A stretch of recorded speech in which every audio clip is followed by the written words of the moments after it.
یہ ہے جہاں نیوز۔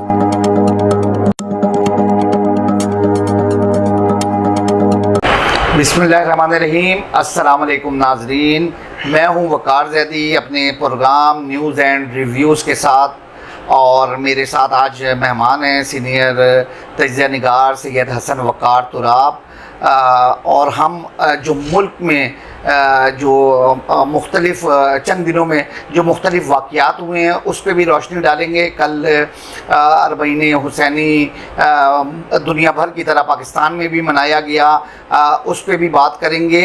تو سب سے پہلے میں اپنے مہمان سید حسن وقار تراب کا آپ سے تعارف کرواؤں گا۔ السلام علیکم سر۔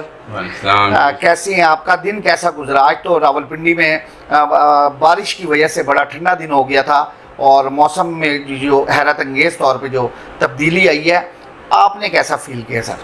ہاں جی، بے شک پنڈی اور اسلام آباد کا موسم تو بالکل آج مری جیسا ماحول لگ رہا تھا، اور اللہ کرے کہ پورے ملک کا یہی موسم رہے۔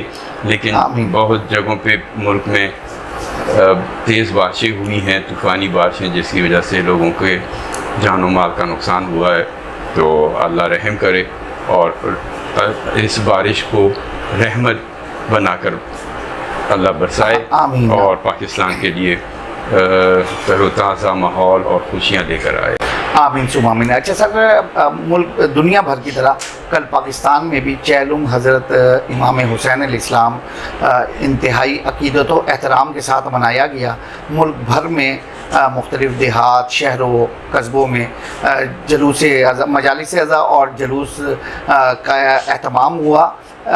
لیکن اس دوران ہم نے یہ دیکھا کہ گزشتہ چند سالوں سے بلکہ ہم دیکھ رہے ہیں کہ مشی کا ایک سلسلہ شروع ہوا ہے۔ لوگ اپنے گھروں سے مشی کرتے ہوئے جلوس میں شریک ہوتے ہیں، اور جو انتظامیہ کے جو اس میں اس سارے پروگرام کے لیے انتظامیہ کے جو دعوے ہوتے ہیں، انتظامات ہوتے ہیں، آپ نے بھی یقیناً کل جلوس میں شرکت کی، آپ نے بھی دیکھا۔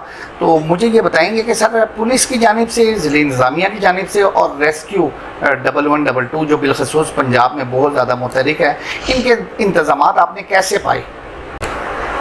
جی، یہ بہت اہم ایشو ہے، کیونکہ سال میں یہ واقعہ آتا ہے، اور جو کربلا کی طرح پاکستان میں مشی کا ایک کنسیپٹ بنتا جا رہا ہے، اس میں لوگوں یعنی عزاداران امام حسین علیہ السلام کی جو شرکت ہے وہ سال کے ساتھ ساتھ یعنی ہر سال اس میں اضافہ ہو رہا ہے، اور اس بار جو اضافہ دیکھا گیا وہ پچھلے سال کے کی نسبت دوگنا، یعنی اگر 100 لوگ آتے تو وہ 1000 سمجھ لیں کہ 10% 10 گنا اضافہ اس میں ہوا ہے۔ تو ویسے تو پورے یعنی اوورآل سچویشن پرامن رہی، لیکن بعض جگہوں پہ شرپسندوں نے روکنے کی کوشش کی، اور بعض جگہوں پہ پولیس نے بھی، کیونکہ اس کی اب ویسے تو قائد اعظم محمد علی جناح نے اس وقت جب پاکستان بنایا، اس وقت قائد اعظم محمد علی جناح کا یہ خطاب ہوتا تھا، قوم سے خطاب جب کرتے تھے، پاکستان کا جو نقشہ پیش کرتے تھے، اس میں مذہبی آزادی کا بھی بہت بڑا قائد اعظم محمد علی جناح کو یہ یقین تھا کہ جو ملک ہم نے حاصل کیا ہے اس میں ہر مکتب فکر کے لوگوں کو اپنی مذہبی جو رسومات ہیں ادا کرنے کی پوری طرح سے آزادی ہوگی۔ لیکن تھوڑا سا یہ آسان نہیں ہے، مشکل کام ہے کہ آپ ایک مذہب دوسرے مذہب کے یعنی اگر اس کے جو رسومات ہیں اگر اس کے اوپر ان کا اثر ہوتا ہے، تو لازمی بات ہے کہ اس کے رد عمل میں وہ کوشش یہ ہوتی ہے مخالف گروہ کی کہ یہ پنپنے نہ پائے۔ یعنی اس کا ایک ہی ایکسپیکٹ ہو سکتا ہے، وہ یہ کہ اگر یہ معاشرے میں یہ چیز پھلے گی پھولے گی تو جو ان کے اپنے بچے ہیں یا ان کے اپنے پیروکار ہیں، ہوتا ہے ایسے ہر شے میں نہیں، لیکن یہ ذکر حسین ہے، ذکر اہل بیت ہے۔ چونکہ اکثر مسلمان واقعہ کربلا سے یا تو دور کی بات اہل بیت سے ہی نا واقف ہیں۔ وہ تو اہل بیت اگر آپ بچے کیا بوڑھوں سے بھی کہیں ذکر کریں حسین کون ہے، حسن کون ہے، فلاں کون ہے، تو ان سے شناسا نہیں ہوتے ان کو. تو جب وہ یہ چیزیں دیکھتے ہیں وہ حیران ہوتے ہیں کہ ہمیں علماء تو یہ کہتے ہیں کہ اہل بیت بھی حضور صلی اللہ علیہ وآلہ وسلم کی اولاد علی، حسن، حسین، بی بی فاطمہ الزہرا، ان کے نام انہوں نے سنے، لیکن ان کے جو وہ ہے ان کی فضیلتیں ہیں ان سے ان کی معرفت ان کو نہیں حاصل. پھر ان کے بعد جب یہ واقعہ کربلا ہوا تو واقعہ کربلا یعنی یہ ضروری نہیں ہے. واقعہ کربلا سمجھ لیں کہ اس دن جو مسلمان ہوئے ایک دو گروہ میں بٹ گئے. ایک گروہ حسینی کہلایا، دوسرا یزیدی کہلایا. سفر محرم اور سفر کے مہینے میں یہ میں تو سمجھتا ہوں کہ ایک معجزہ بھی ہے، اور انتظامیہ اور پولیس، فوج، رینجر جو بھی عزاداران امام حسین علیہ السلام یا مجالس امام حسین علیہ السلام جلوس سے عزاداری کی حفاظت کرتے ہیں، ان کو سلام پیش کرنا چاہیے ان کو. بلکہ اگر یہ باتیں کیونکہ ہم نے زندگی گزار لی اور تقریباً 60 کے لگ بھگ تو ہماری بھی اس دنیا میں عمر ہو گئی ہے، تو اتنی بہاریں کہتے ہیں ہم نے بھی دیکھی ہیں. تو وہ واقعات یا ایسے سوال سامنے آ جاتے ہیں. تو میں کہیں 8 سے 10-15 سال یا شاید اس سے بھی پہلے کی بات ہے، میں سوچتا ہوتا تھا کہ یہ جو محافظ ہیں یا جو حفاظت پہ معمور لوگ ہیں، اگر ان کی اس دن جب حساب کتاب ہوگا، حساب لیا جائے گا، تو ان کا کیا سٹیٹس ہوگا. تو ایسے ہی ایک جلوس میں جا رہا تھا، تو ایک چودھری صاحب تھے جو کہ انسپیکٹر تھے پولیس کے، وہ میرے ایک دوست عمران چودھری ان کے ساتھ بیٹھے تھے.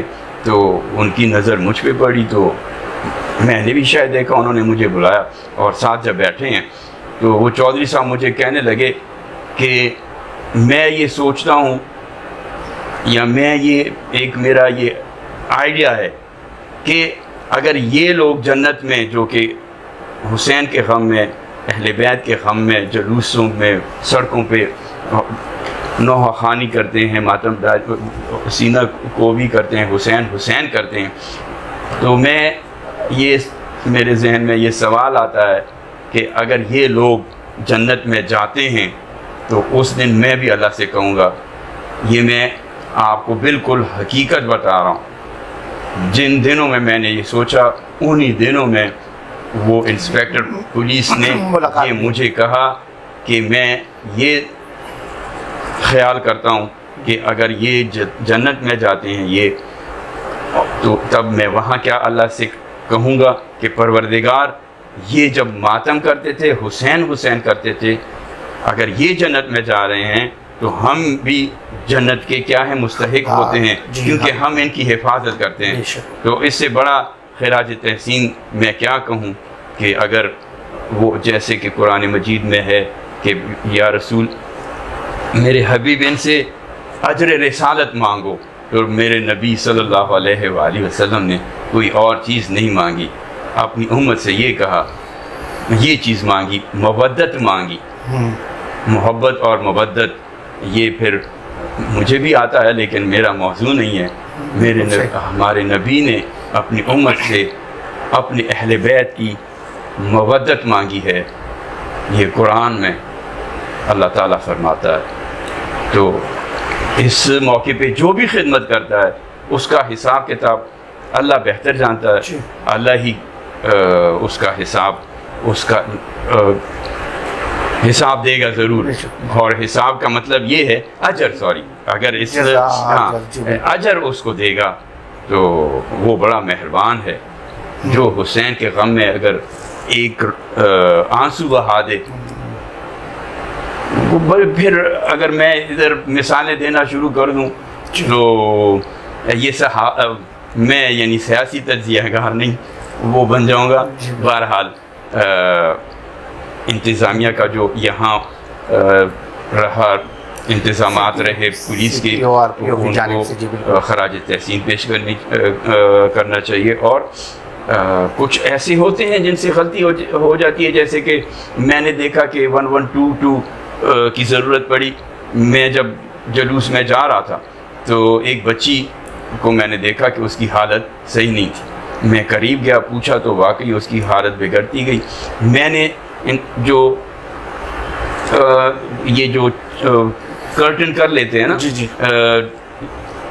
کیا اس کو کہتے ہیں، حفاظتی جو باڑ چھار لگا دیتے ہیں، ٹینٹ شیڈ، تو اس کے اندر انتظامات نہیں تھے. نہ موٹر سائیکل کوئی وہ تھی ٹیم، نہ ایمبولینس. مجھے جانا پڑا یہاں، اور اس کے موبائل پہ سگنل بھی نہیں اور تھے دوسرا یہ کہ کوئی آپس میں کال کر سکیں. وہ بھی نہیں تھا، رابطے کا بھی ذریعہ نہیں تھا. مجھے جانا پڑا یہاں، یعنی آدھا کلومیٹر سفر طے کر کے میں کرنل مقبول امام بارگاہ پہنچا. تو وہاں پہ ایک ایمبولینس کھڑی تھی. ایمبولینس والے سے، اور ان کا انچارج تھا عثمان. اس کو میں نے کہا، اس کے ساتھ ایک اور 112 کے ہی اہلکار کھڑے تھے.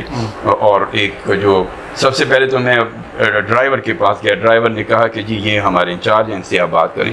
جب ان سے بات کی کہ اس طرح ایمبولینس کی ضرورت ہے، تو انہوں نے کہا آپ واپس جائیں، ہم چاندنی چوک بے نظیر ہاسپٹل میں ہی کا ہو گیا جو بھی، وہاں ابھی کال کریں گے تو آپ کے جانے سے پہلے ایمبولینس وہاں پہنچ چکی ہوگی. تو جب میں، اور ان کو میں نے بتایا کہ کیسے ممکن ہے، بہرحال روڈ بلاک ہیں تو کیسے ممکن ہے، آپ اگر یہ ادھر سے جائیں گے آسانی ہوگی. ہاں لیکن وہ میری بات نہیں مانے، بلکہ انہوں نے یہ کہا کہ جب آپ پہنچیں گے اور ایمبولینس پہنچ چکی ہوگی تو آپ ہمیں شاباش دیں گے. میں وہاں واپس آیا، کوئی ایمبولینس نہیں. تھوڑا ویٹ کیا، کچھ بھی نہیں ہوا. پھر اس بچی کو جس مشکل سے ہم لے کر رکشے میں ڈال کر پھر اس کو بے نظیر ہاسپٹل پہنچایا، اور 1-2 گھنٹے اس کی ٹریٹمنٹ کے بعد اس کی جو تھی بگڑی ہوئی حالت وہ بحال ہو گئی. ان کو میرے خیال میں دمے کی شکایت تھی، لیکن بچی کو موسم بھی گرم تھا کل. ہاں، ویسے تو بچی کو یہ شاید کسی طرح، یعنی اس میں نہیں تھا کہ بس اس کو یہ معلوم تھا کہ مجھے یہ اٹیک کبھی کبھی ہوتے ہیں. تو وہ دمے کی وجہ سے ہی پھر وہاں سے جو ڈاکٹرز تھے، وہاں بھی ایک اللہ کا فرشتہ ملا، اس نے بڑی توجہ دی. اس کی وجہ سے اس بچی کو جان بچ گئی اور سکون ملا. پھر جب وہاں واپس آئے تو تب میں نے ان کو بتایا. وہ تو یہ سمجھ رہے تھے کہ ہم نے جو کہا تھا تو وہ ہوا ہوگا. میں نے کہا آپ کا میں شکریہ ادا کرنے آیا ہوں. وہ بہت خوش ہوئے. تو جب خوش ہوئے تب میں نے ان کو کہا کہ بھائی جان ہم رکشے پہ گئے ہیں، کوئی ایمبولینس نہیں آیا. پھر وہ بس کیا کہتے. بہرحال وہ جو ڈرائیور تھا اس کو میں نے سمجھایا. ڈرائیور الٹا مجھ سے لڑ پڑا کہ آپ ہوتے کون ہیں کہ مجھ سے یہ پوچھیں. وہ ان کے انچارج بیٹھے ہوئے تھے. انچارج کچھ نہیں، یعنی اس کی بدتمیزی اور اس کا جو رویہ تھا، انچارج نے اس کو بالکل تنبیہ نہیں کی. تو یہ، اور اگر 3 گھنٹے اس میں لگے، 3 نہیں 2 گھنٹے، تو وہ جب میں واپس پہنچا ہوں اس ایمبولینس کرنل مقبول امام بارگاہ کے پاس، ان سے جب یہ بات ہوئی میں آگے چلا. جلوس پہنچ چکا تھا راجہ بازار. تو اب آپ خود، یعنی میں یہ اس لیے کہہ رہا ہوں کہ وہ ایمبولینس نے کوئی اس دوران ایمرجنسی ورک نہیں کیا. وہ کھڑی تھی تو ادھر ہی بیٹھے رہے، کھڑے رہے، گاڑی بھی کھڑی رہی، لیکن اس نے میری بات پہ اعتبار نہیں کیا اور ہلے نہیں. یوں بھی ہو جاتا ہے کبھی کبھی، کیونکہ یہ ایام جلوس اضحیٰ کے مسلسل، یعنی 2-3 دنوں سے شہر کے مختلف حصوں میں جلوس بھی اور مجالس کا بھی سلسلہ تھا.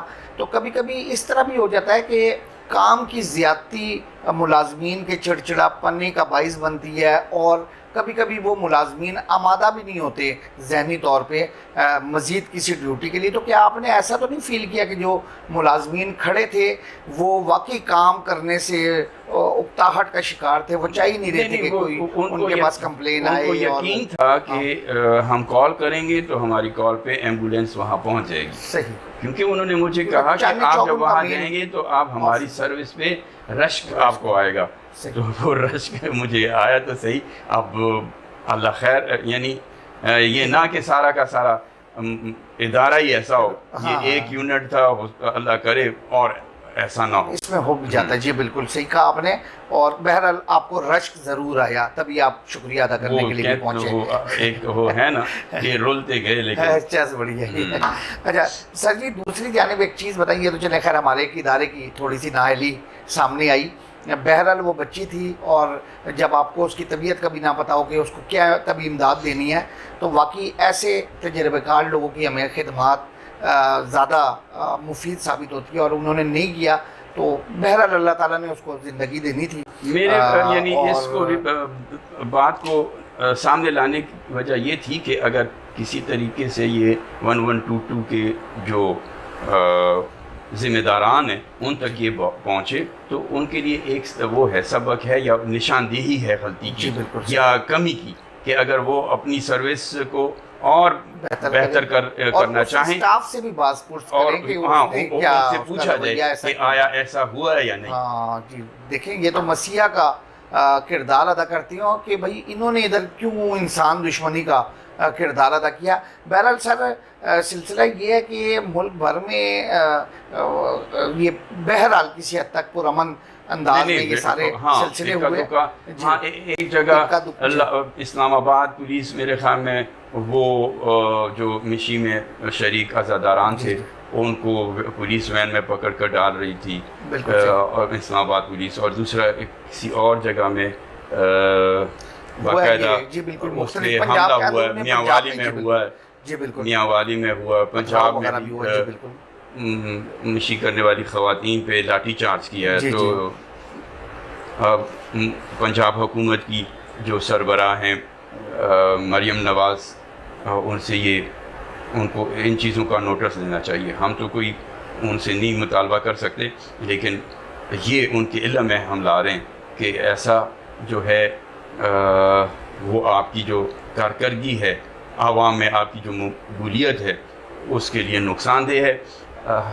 اور دوسرا یہ کہ ہم اگر کشمیر یا انڈیا کی پولیس یا بات کرتے ہیں کہ وہ اپنے شہریوں پہ یا مسلمانوں پہ یا انڈیا کی پولیس عزاداران امام حسین علیہ السلام کو جلوس برآمد کرنے کی اجازت نہیں دیتی، تو یہ تو یہاں تو پھر ایسا نہیں ہونا چاہیے. اگر پولیس کی جانب سے انتظامیہ کی جانب سے پابندیاں لگائی جاتی ہیں تو یہ انتظامیہ کی جو ساری کارکردگی ہے، یعنی اگر انتظامیہ کی کارکردگی ہم 99% اس کو کہیں کہ بہترین یا درست رہی، یہ 1% جو غلطی ہوتی ہے وہ اتنی اس کا بھاری وہ منفی چہرہ سامنے ہاں اتنا بھاری ضرب ہوتا ہے کہ اس سے سارا جو چکنا چور ہو جاتا ہے آپ کا انتظامات وزیر اعلیٰ پنجاب سے. جی بالکل بالکل. بہرحال سر 10 محرم کو ایک اچھے انتظامات ہم نے پنجاب بھر میں دیکھے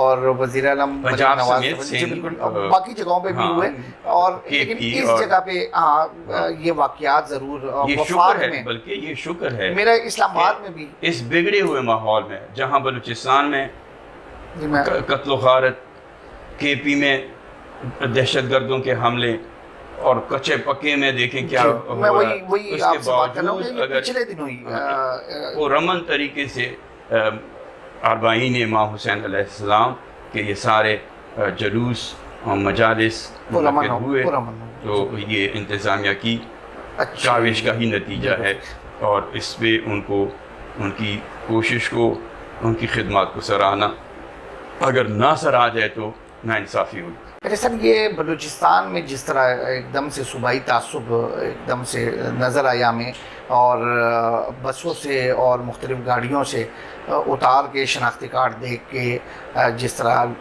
پنجاب سے وابستہ لوگوں کو قتل عام کیا گیا، کیا کہتے ہیں آپ؟ یہ پھر دوبارہ وہ والا پرانا والا دور تو نہیں شروع ہونے والا؟ پہلے سندھ میں کچھ معاملات ایسے چلے تھے کسی دور میں، اور اب یہاں ہو رہی ہیں. کیا اس میں ہماری پاکستان کی کوئی جماعتیں شامل ہیں یا واقعی بیرونی ہاتھ ملوث ہے؟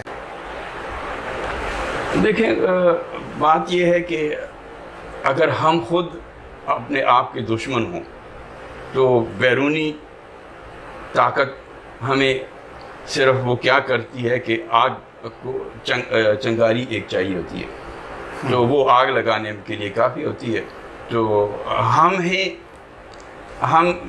یعنی اس قوم میں ایسے نادان ہیں جو اس شاخ پہ بیٹھے ہوئے، الو جس کو کہتے ہیں، کہ اسی شاخ کو کاٹ رہے ہیں جس پہ وہ بیٹھے ہیں. اب یہ جو کل انہوں نے حرکت کی ہے، اس کی کس بیس پہ؟ اگر آپ پنجاب کے لوگوں کو مار رہے ہیں تو پنجاب کا آپ کے ساتھ پنجاب کی دشمنی کیا ہے؟ اور آپ نے یہ کس بیس پہ یہ اتنا بڑا قدم اٹھایا ہے؟ اور یہ آج نہیں ہے، یہ ابتدا سے ایسے ہو رہا ہے. اور یہ چیزیں ایسا تو کبھی افواج پاکستان پہ اٹیک کرتے ہیں، کبھی عوام پہ اٹیک کرتے ہیں. یہ ان کے جو پشپنا جو قوتیں ہیں وہ یہ ان کے علیہ کار بنتے ہیں.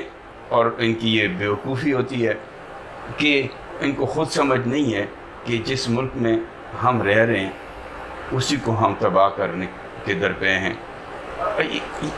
اس عمل سے کیا ان کی جو میں کہتا ہوں کہ بڑے سے بڑا ایم بھی ہو ان کا، وہ اپنے مقاصد اس طرح کیسے پورا حاصل کر سکتے ہیں؟ نہیں سر، کیا کہتے ہیں کہ یہ کچھ سخت آپریشن اس جانب، یہ ہماری بس آپریشن تو پہلے بھی بڑے ہو چکے ہیں. حکومتوں کی جو کمزوریاں ہوتی ہیں نا، یہ ان چیزوں یعنی کے خاتمے میں آڑے آتی ہیں. اور حکومت کے اندر بھی ایسے لوگ ہوتے ہیں جو کہ ان کی سپورٹ کرتے ہیں، جس وجہ سے نہیں تو یہ کیا فوج کے لیے پولیس کے لیے ان کا خاتمہ کیا ممکن نہیں ہے؟ مشکل ہے، کوئی مشکل نہیں. لیکن اب کچے پکے میں دیکھ لیں کہ ایسے ڈاکو ہوتے ہیں. میں یہی کہنے لگا تھا کہ یہ جو آپ نے ابھی کہا کہ حکومت میں موجود ہوتے ہیں لوگ ایسے، تو یہ کچے کے ڈاکوؤں کے بارے میں تو بالکل ہی قوم یہی سمجھ رہی ہے کہ واقعی یہ بہت یعنی کہ پشت پناہی اتنی بھرپور ہو رہی ہے، اور اسی لیے ان کے خلاف کوئی سخت آپریشن نہیں ہوتا اور وہ جو دل چاہتا ہے کرتے ہیں. اب ساری باتیں میں یہ نہیں یعنی کہ جو میں کہوں وہ حقیقت پہ مبنی ہو یا واقعی ایسا ہو رہا ہو، لیکن کچے کے ڈاکو کروڑ بھی کما لیں، اربوں کما لیں، وہ کہاں لگائیں گے؟ اس سے کوئی کراچی میں یا اسلام آباد میں وہ محل تو نہیں بنا سکتے. یا ان کی جو حالت ہوتی ہے، جو وہ ان کی شکلیں ہوتی ہیں، یا ان کے جو کپڑے ہوتے ہیں. دیکھیں ایک بندہ بھیک مانگنے والا بھی ہے نا، وہ وقتی طور پر تو اگر وہ اپنی ڈیوٹی پہ ہے تو وہ اس وقت یونیفارم کوئی اور ہوتا ہے اس کا. اور اگر وہ اس لیے کما رہا ہے کہ میرے محل ہوں، میرے کوٹھیاں ہوں، میری گاڑیاں ہوں، تو پھر لازم بات ہے کہ جب ڈیوٹی اس کی ختم ہوتی ہے یا مہینے ڈیوٹی کرتا ہے، ایک مہینہ وہ آرام سے گزارتا ہے، تو اس کا کوئی مقصد، اگر اس نے ساری عمر سڑک پہ بھیک مانگتے ہوئے اور وہ لگائے گا کہاں؟ جو کمایا لگائے گا. لیکن سر ہو سکتا ہے ان سے کوئی پرسنٹیج مقرر ہو سکتا ہے. مطلب میرا یہی ہے کہ یہ تو چونکہ یہ وہ لوگ تو نہیں ہوتے نا کہ پڑھے لکھے ہوں اور اس کام پہ لگ گئے ہوں. یہ پیشہ ور ہوتے ہوں گے، اپنی کیا یعنی سزا بھگت رہے ہوں گے. تو ہو سکتا ہے کہ یہ سزا سے بچنے کے لیے اس علاقے کا رخ کرتے ہوں اور پروٹیکشن ان لوگوں کی لیتے ہوں جو کہ پولیس میں یا دوسری. اور یہ بھی تو ممکن ہے کہ جو وہاں کے کچے پکے کے جو پولیس اسٹیشن ہے یا پولیس کے وہ ہیں افسران ہیں، اگر ایک بندہ قربانی نہیں دے سکتا، قربانی سے ڈرتا ہے، اب پھر بات ادھر چلی جائے گی کربلا پہ. کربلا پہ جو وہ اس کا میسیج آیا تھا کہ مجھے آزادی دلوا دیں، کربلا کی طرف چلی جائے گی. یعنی اگر آپ کے سامنے ظالم ہے اور آپ ڈر گئے، اس کی کیا کر دی، آپ نے اس کے خوف سے اس کی بات مان لی، تو پھر آپ معاشرے کو یہی رنگ دیکھیں گے. پھر جب اس کا مقابلہ نہیں کریں گے، وہ آپ پہ حاوی ہوگا، آپ نیچے رہیں گے تو وہ جو چاہے گا آپ کو کرنا آپ کی مجبوری بن جائے گی. صحیح. اچھا سر جی، راولپنڈی میں گزشتہ کئی دنوں سے عوام تو تھوڑا سا خوش ہے کہ ایک میچ کا سلسلہ گرم ہوا اور اسٹیڈیم میں آمد و رفت شروع ہو گئی پاکستان اور بنگلہ دیش کے درمیان بھی. کیا کہتے ہیں سر، یہ واقعی اتنے واقعات کے بعد جو عوام میں ذہنی ٹینشن تھی، خوف تھی، اس کو دور کرنے میں مددگار ثابت ہوں گے یہ اس طرح کی جو ہم جیت رہے ہیں یا تفریح دے رہے ہیں عوام کو؟ بس انہوں نے غلطی تو یہی کی کہ ان کو اننگز ڈکلیئر نہیں کرنی چاہیے تھی، زیادہ سے زیادہ اسکور کر لیتے اس کے بعد. یعنی میں تو اب کب کرکٹ کھیلتا تھا، اب تو دیکھنے کا بھی موقع نہیں ملتا، لیکن بجائے اس کے کہ یہ ڈکلیئر کرتے، یہ 450 کی جگہ 600 کر لیتے، 650 کر لیتے، تو وہ زیادہ چانس ہوتا کہ بنگلہ دیش کی ٹیم کو 2 بار آؤٹ کر دیتے، فالو آن ہونے کے بعد دوبارہ آؤٹ ہو جاتی. لیکن انہوں نے غلطی یہ کی کہ ڈکلیئر کر دیا، اور میرے خیال میں ان کو اتنا اعتبار اپنے بالرز پہ تھا کہ جی یہ جو 444 کا سکور تھا یا کیا فرسٹ اننگز میں، تو اس میں ہی ہم جو بنگلہ دیش کی ٹیم ہے ان کو ڈھیر کر دیں گے 2 بار. لیکن وہ الٹ ہو گیا، بنگلہ دیش نے فرسٹ اننگز میں پاکستان سے زیادہ سکور کیا، اور جب تک سارے آؤٹ یعنی اننگز ڈکلیئر نہیں. اب پاکستان کے پاس 1 دن اور کچھ گھنٹے، 1 گھنٹہ تھا یا جو بھی، وہ پاکستان میچ جیت تو نہیں سکتا تھا، لیکن یہ تھا کہ ڈرا تو کر سکتا تھا. اس کے بعد جو پاکستان کی ٹیم کی بیٹنگ کی باری آئی تو وہ تو ایسے پتوں کی طرح اڑ گئے، اور 30 رنز کا جو ہدف تھا، اب پاکستان کی ٹیم 128 پہ ساری باہر آ گئی. مطلب اس کا یعنی میں یہ بتانا چاہ رہا ہوں کہ 30 پہ بھی تو بنگلہ دیش کی ٹیم کے 2-3 کھلاڑی ہو سکتے تھے، آؤٹ ہو سکتے تھے یا نہیں ہوئے. تو مطلب ظاہر ہے اس کا یہ ہے کہ پاکستان کے جو بالر تھے وہ بالکل ناکام رہے، اور اسی طرح دوسری اننگز میں پاکستان کی جو بیٹنگ لائن تھی وہ بھی ناکام رہی. اب آپ کے لیے رضوان صاحب کیا کریں گے؟ بابر صاحب کو کی سمجھ نہیں آ رہی، کبھی 0 پہ کبھی 2 پہ. اور سائم ایوب پہلی اننگز میں اچھا کھیلا، اب وہ اتفاق سے اچھا کھیلا ہے یا کیا؟ میں تو تعجب کا شکار ہوا تھا جب میں نے دیکھا کہ اوپننگ سائم ایوب کر رہے ہیں، کیونکہ سائم ایوب جو ہے وہ بیسیکلی کم اووروں کے میچ کا پلیئر نظر آتا ہے. باقی اب سارے جو محسن نقوی کی طرف ہو گیا توپوں کا رخ. محسن نقوی صاحب میرے خیال میں تو ان کو اگر عزت پیاری ہے تو کچھ سوچیں کہ میں نے آگے پی سی بی کی قیادت کرنی ہے یا نہیں. لیکن ایک چیز جو پازیٹیو ہے وہ یہ ہے کہ آپ کے اسٹیڈیم، مجھے نہیں لگتا کہ پاکستان کے اسٹیڈیم کے جو کرکٹ کے اسٹیڈیم ہیں، ان جیسے اسٹیڈیم کسی دنیا کے اور ملک میں ہوں. غریب سے غریب بھی اگر ملک ہے اس کے اسٹیڈیمز جو ہیں ماڈرن ہیں، جدید ہیں.